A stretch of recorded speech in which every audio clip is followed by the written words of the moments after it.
নমস্কাৰ সকলোকে। মই আজি আপোনালোকলৈ আগবাঢ়িছোঁ এটা ধুনীয়া ৰাতিপুৱা ব্ৰেকফাষ্টৰ কাৰণে এটা নাস্তা। একাপ ময়দাৰে ধুনীয়া এটা নাস্তা তৈয়াৰ কৰিব পাৰি আৰু ডিম লাগিব লগত। আপোনালোকে মই কেনেধৰণে বনাইছোঁ চাবচোন। এয়া মই ময়দা লৈ লৈছোঁ, তাতে অকণমান নিমখ দি দিম। তাৰ পাছত অকণমান তেল লৈ ধুনীয়াকৈ আমি যেনেধৰণে ৰুটি বনাবলৈ মাৰোঁ তেনেকৈ মাৰি ল'ম। তাতে দিম শাকৰ পাত কেইটামান বা ধনিয়া পাত কেইটামান। এয়া ধুনীয়াকৈ মই মাৰি ল'ম।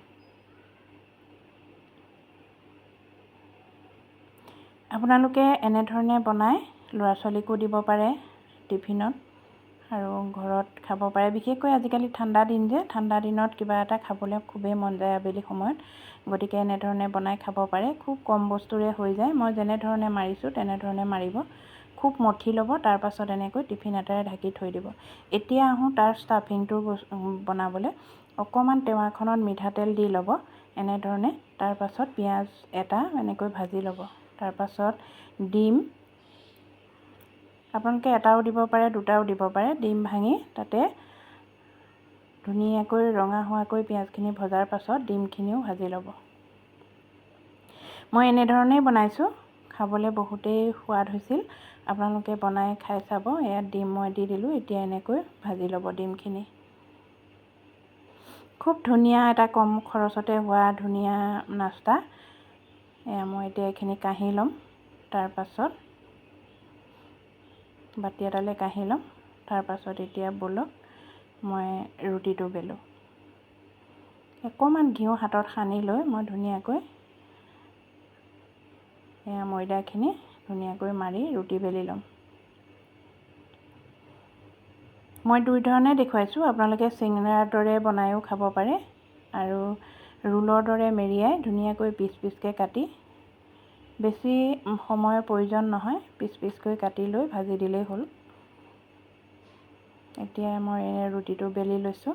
এনেধৰণে বেলি ল'ব। তাৰ পাছত ডিমখিনি দি দিব। এতিয়া ৰোল কৰি ল'ব এনেকৈ। তাৰ পাছত পিচ পিচকৈ কাটি দিব।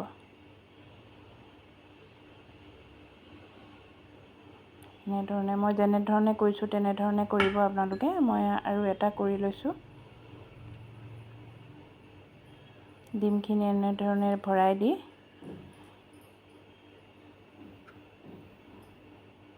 এনেকৈ ৰোল কৰি ল'ব। ৰোল কৰি ইয়াত দুপিচহে হ'ব, এইটো এনেধৰণে কাটি ল'ব।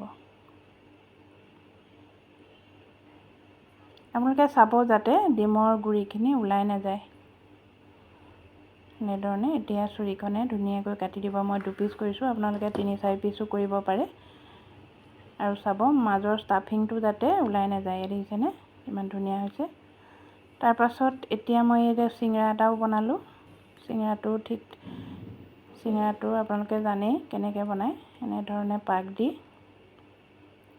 যাতে ষ্টাফিংখিনি ওলাই নাযায় তেনেধৰণে পাক দিব লাগে। তাৰ পাছত মাজত এই ডিমখিনি সুমুৱাই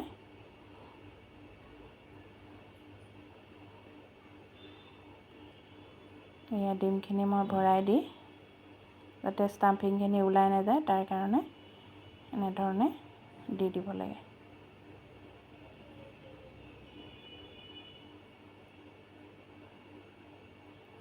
এইটো এতিয়া এনেকৈ ভাজ কৰি দিব লাগে। এনেকৈ এইটো হৈছে এটা চিঙৰা। এইটো তাৰ পাছত এতিয়া ব'লক যাওঁ পাকঘৰলৈ। তাত এতিয়া মই কেৰাহীখনত তেল দি দিম যাতে বস্তুখিনি পিচকেইটা ডুব যায়। এতিয়া তেলখিনি বেছি গৰম হ'বলৈ দিব নালাগে। এতিয়া মই এইটো চিঙৰাটো প্ৰথম ভাজি লৈছোঁ।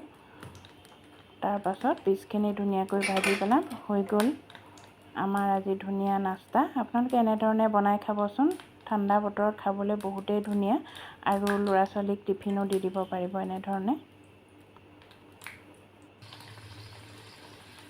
দেখিলেনে কিমান কম খৰচ আৰু খুব কম সময়তে ধুনীয়া এটা নাস্তা তৈয়াৰ হৈ পৰিল। খালি মাত্ৰ লাগিব আমাক 1 কাপ ময়দা। সুস্বাদু আৰু স্বাস্থ্যৰ কাৰণেও ভাল এটা ধুনীয়া ৰেচিপি। আপোনালোকে বনাই জৰুৰ খাব, চেষ্টা কৰি চাব। এনেধৰণৰ নতুন ভিডিঅ'লৈ মই আপোনালোকৰ ওচৰলৈ আকৌ আহিম। আজিলৈ আহিছোঁ, বাই।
চিঙৰাটো বনাই থৈছোঁ এই কেটলি।